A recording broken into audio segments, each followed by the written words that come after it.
Now, tomorrow is quite a significant day for our nation's foreign policy posture, taking a strong stand in our own region. The foreign ministers of the so-called Quadrilateral Security Dialogue, most of us just call it the Quad, are going to meet in Melbourne. This group involves us, the US, Japan and India. The US Secretary of State, Antony Blinken, is already in town. He's been talking up our bilateral alliance. There's virtually no distance between us when it comes to our basic outlook, to our basic values, to our basic interests.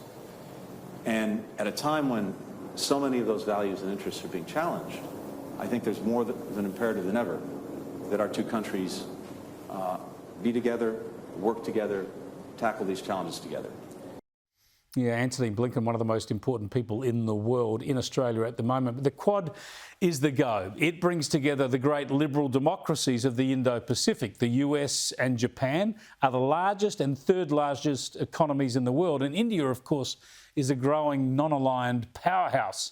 And Australia, well, we're a very significant country, especially in this region. I spoke about this and other issues with Grey Television White House correspondent John Decker, and I started by noting how the Quad is really all about pushing back against an aggressive China. Oh, absolutely. It is about countering China. It's also about countering the alliance that China has firmly established with Russia. And the Quad, as you mentioned, has taken on even greater importance in the Biden administration. Of course, first started in 2007 under President George W. Bush. But now when we see China acting militarily in the Indo-Pacific region, the growing importance that it plays as far as economics, the Quad has certainly taken on greater importance in this administration.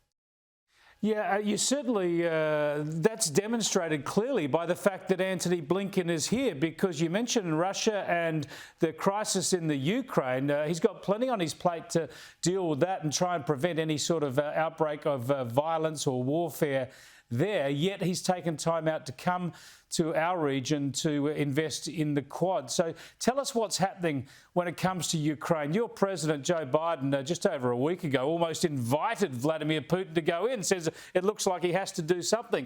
Are we seeing a little bit more of a strengthening of the position from the US and other European powers to try and make sure that Russia does not do anything?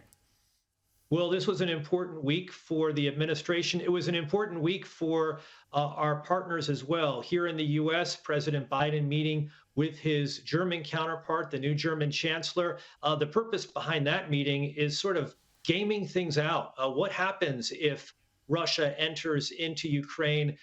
Will Germany follow suit with the U.S. and our NATO partners in imposing tough sanctions on Germany? That was the big ask by President Biden. And according to White House officials, Germany seems to be willing to go along with those tough sanctions. Meanwhile, another partner of the U.S., France, a meeting, as you know, on Monday, 5-hour meeting that French President Macron had with President Putin. But it doesn't seem like much happened out of that meeting after 5 hours in terms of de-escalating the situation.